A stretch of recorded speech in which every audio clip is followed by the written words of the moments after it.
What's up, guys? It's Graham here, and if you have any amount of money in the market whatsoever, you're going to want to hear this. Believe it or not, Korea's stock market has just undergone the fastest and largest drop ever in history, having fallen more than 20% in the last few weeks.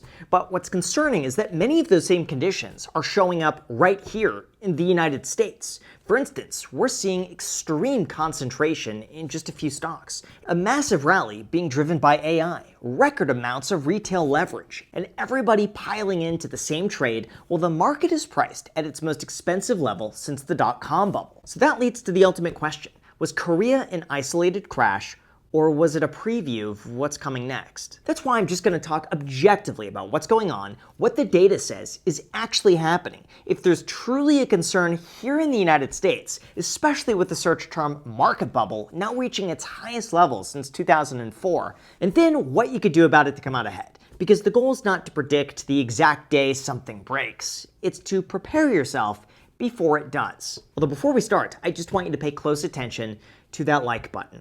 See it? It's unsmashed. So I'll make you a deal. If you hit the like button and subscribe, I'll do my best to respond to your comment, as many of them as I can. And as a thank you for doing that, here's a video of Bailey getting a treat. So thanks so much, and also a big thank you to Incogni for sponsoring this video, but more on that later. All right, so in terms of what's happening with Korea's stock market and why so many people are concerned that the United States could experience a similar fate, we need to talk about stock prices. Now here's the thing, just like we have the S&P 500 here in the United States, which covers the 500 largest publicly traded companies, Korea has what's called the KOSPI index, which for a while was one of the best performing markets on the planet. However, here's where the problem started. Believe it or not, in Korea, just two stocks made up more than 50% of their entire stock market index, which basically meant that their diversified index of stocks was basically just a giant bet on memory chips, which leads to the next problem of leverage. See, earlier this year, Korea approved a product that had never really existed before,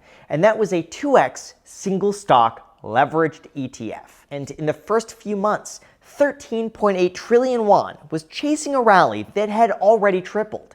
But then regulators stepped in. On June 22nd, Korea's top financial regulator publicly warned that the leveraged products had become dangerously overheated, and even said he wished he had blocked those ETFs from ever launching, which led to a frantic and dramatic sell-off, where chip stocks fell, but because they were leveraged, it forced margin calls, forcing even more sales, forcing the price to fall even further, forcing even more sales. The sell-off was basically so quick that regulators have now even banned single stock leveraged ETFs entirely and tripled the minimum deposit just to trade the existing ones. However, that's still not the entire picture, because Korea's crash required 5 ingredients: extreme concentration, a massive preceding rally, leveraged retail speculation, foreign selling, and doubts about AI. And when you go down that list, it is eerily similar to what we're experiencing today in the United States. So how close are we to a similar setup? Well, to answer that, we need to talk about the AI bubble. As of right now, the S&P 500 is sitting around 7,400, which is about 8% higher than it was at the beginning of the year. So on the surface, everything looks fine.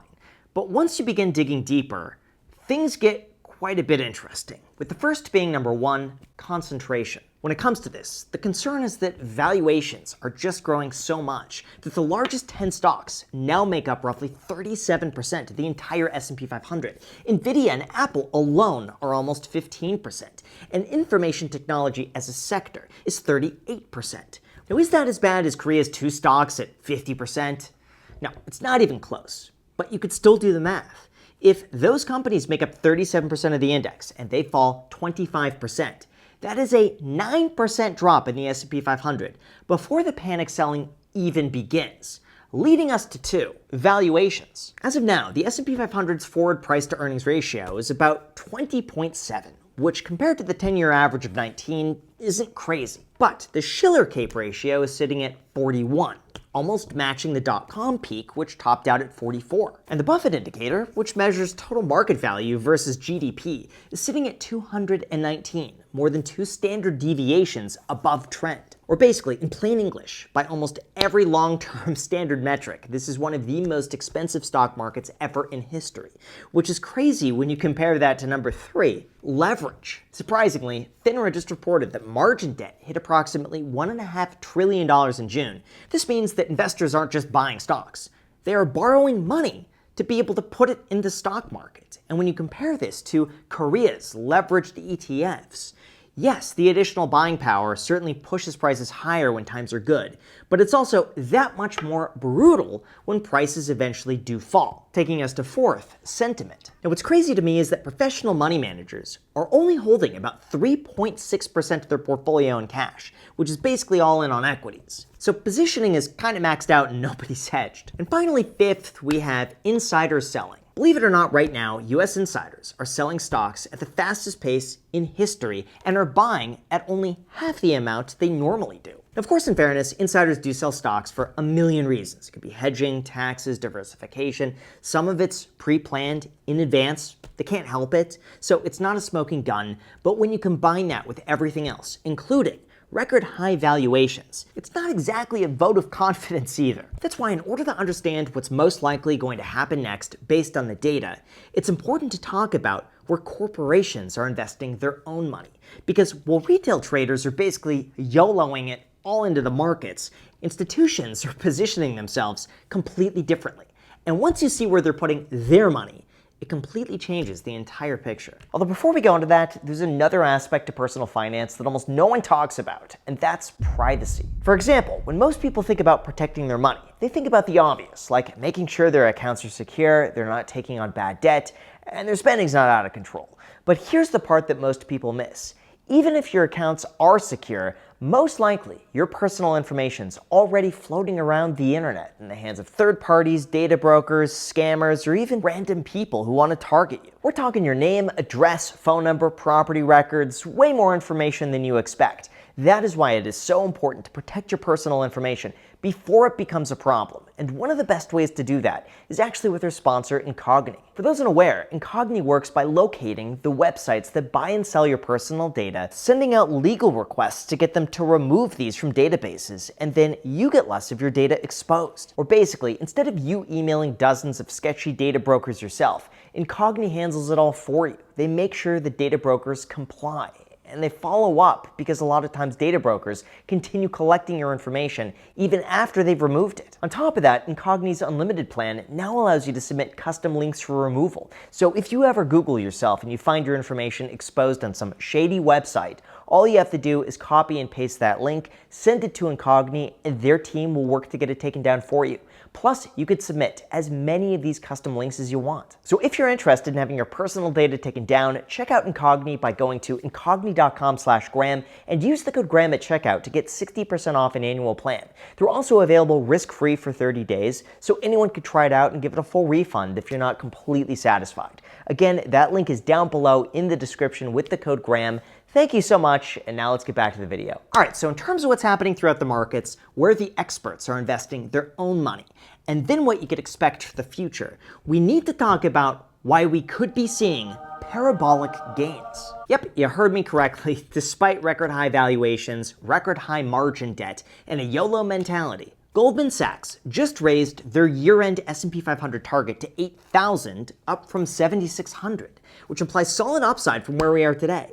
And here's the thing, their projections aren't just because stocks go up, it's because of earnings. In this case, they're projecting the S&P 500 to generate $340 a share this year, which works out to be 24% growth, all because AI infrastructure companies are rapidly expanding and are making money. Or in their words, earnings growth has powered basically the entire market return this year, and they expect that to continue. On top of that, Morgan Stanley also believes the S&P 500 is going to rise this year, ending at 7,800. Citibank sees 7,700, and both JP Morgan and Wells Fargo see a relatively flat market for these next few months. But no major bank sees anything other than that. Worst case, it seems to be they think a flat market will probably go up a little bit. But nothing is going to collapse, because so far, earnings this last quarter has been pretty good. In fact, blended earnings growth is now running near 25%, revenue growth is near 13%, 88% of companies are beating estimates, and analysts expect that momentum to continue throughout the rest of the year. Compare that to the dot-com bubble, where you had companies making no revenue, no possibility of revenue, and they were trading at record valuations. And they argue we're in an entirely different market. Even better, but objectively, the stock market rally is actually broadening, which is exactly what you'd want to see. Like the Russell 2000, small caps, is up over 16% this year, and the equal weight S&P 500, where every company is treated the exact same, recently hit record highs. This means that we're no longer seeing the 7 top companies carrying the entire index, but rather smaller companies are beginning to participate, and that's exactly what we'd want to see happening that's a lot healthier. Then there's also the demand side. Like corporate buybacks are already coming in at over $400 billion announced through late April, up 20% from last year. Index funds see automatic inflows every other week from 401k accounts, and credit markets are showing high-yield spreads near historic tights, meaning bond investors see almost no problem in the market whatsoever, besides rising oil prices, which could go down just as quickly as they go up. As far as AI fears being overblown, just consider that if 95% of AI experiments fail, the winners in cloud, semiconductors, and software are already monetizing. Hyperscaler revenue is real. And unlike the dot-com era, the AI build-out is funded primarily by profits, not from junk debt and IPO money. A lot of the experts think that even if AI delivers modest productivity gains, there's a chance that we might grow into our current valuations, the same way that Amazon grew into its dot-com era price and became one of the most valuable companies on earth. Finally, in terms of whether or not we are Korea, the short version is that the United States stock market is structurally different. Our largest company makes up about 7% of the S&P 500. Theirs, they had 2 companies making up 50%. Our market has the deepest, most diverse buyer pool in the world. We're talking pensions, funds, institutions, other countries, its own citizens. Theirs was primarily funded by leveraged ETFs within their own citizens who were betting on very specific companies that drove a lot of the market. And finally, our leveraged single stock ETFs do exist here in the United States, but they are a fraction of the overall market and don't make up anywhere close to what happened in Korea. However, I will say, just to be fair, every single one of my positive arguments has a very valid counter-argument. And in terms of what the critics are saying and why the S&P 500 could fall even more than Korea, we need to talk about the bear case. Now obviously the bull case assumes that everything goes correctly, that there are no bumps along the way. But earlier this year, that very same Goldman Sachs published a scenario where an oil shock from the Iran conflict drags the S&P 500 down to 5,400. And surprisingly, the spread between their bull case and bear case was the widest range they've published since 2020, which is just a fancy way of saying that the range of outcomes right now is enormous. Separate from that, Barclays has mapped out a bear case near 5,900, and the veteran strategist Ed Yardeni, who's usually one of the most bullish people on the planet, recently raised his probability of a market meltdown to 35%, citing the collision of the Iran oil shock with existing trade pressures. That's why when you actually begin to stress test the bull case, holes start to appear, with the first being, number 1, really high earnings expectations. Remember, the bull case depends on 24% earnings growth actually happening. Everything is priced to near perfection. It assumes that we're going to see sustained double-digit revenue growth, continued margin expansion, successful AI monetization, no recession, and no spike in interest rates. But here's the math that nobody wants to do. If earnings just disappoint, say they fall 5%, and the price-to-earnings ratio compresses down to 16, which would be pretty normal, that is a 25% drop in the S&P 500 without a recession, without a catastrophe, without any panic selling. Stocks don't need anything crazy happening. They just need expectations to fall lower from where they are today, leading us to second, AI spending math. Now, the 5 biggest hyperscalers are expected to increase capital expenditures by roughly $534 billion through 2027, while their operating cash flows only grow by about $340 billion. This means they're spending about $1.57 for every dollar they get back. And obviously this can work if AI growth continues and they eventually scale up to these valuations. But if it doesn't, that's something to keep in mind. Taking us to number 3, the wealth gap. Now, yes, smaller companies are outperforming the market right now, and that's a sign of a healthy market. But on more than half of the trading days, the S&P 500 has moved in the opposite direction of the majority of its own stocks, a level of divergence that we haven't quite seen since the year 2000. It's usually a sign that something is wrong, especially when you pair it with number 4, leverage. The record $1.5 trillion worth of margin debt is fine until things start falling in price and people panic, which triggers more margin calls, which triggers even more panic and even more selling. Finally, we have 5, cash reserves. Remember, money managers are 96% invested, so what's left to buy in? Credit spreads are at 2.7%, which means bond investors are being paid almost nothing for the risk, and oil is constantly back and forth above $90 to $100. That's why when you look at everything happening throughout the markets, the bear case is not that everything goes wrong, it's that market expectations go back to normal, and normal's still a long way down. So in terms of what I'm actually doing about this and my own thoughts about everything going on, here's what you came for. In terms of whether or not the United States is going to pull a Korea, the honest answer is probably not, and here's why. At the end of the day, Korea's market had 2 companies making up over half the index. Ours has 10 companies making up 37%, which is high, historically dangerous even, but it's not 2 companies making up over half the market. Their crash was also accelerated by billions of dollars of leveraged ETFs that had to sell into every decline. Our leveraged products do exist, but it only makes up a fraction of the market. We have decades worth of circuit breakers that are ready to step in, deep institutional buyers, and trillions of dollars of 401k inflows that automatically buy every other week, no matter what. Plus, their sell-off was triggered by their own public trash talking of the rally, which, I'll be honest, is probably not a move that we're going to see here. But that doesn't also mean that we're 100% safe, because the lesson here isn't avoid Korean stocks, it's that concentration plus leverage plus euphoria could lead to a pretty disastrous outcome extremely quickly.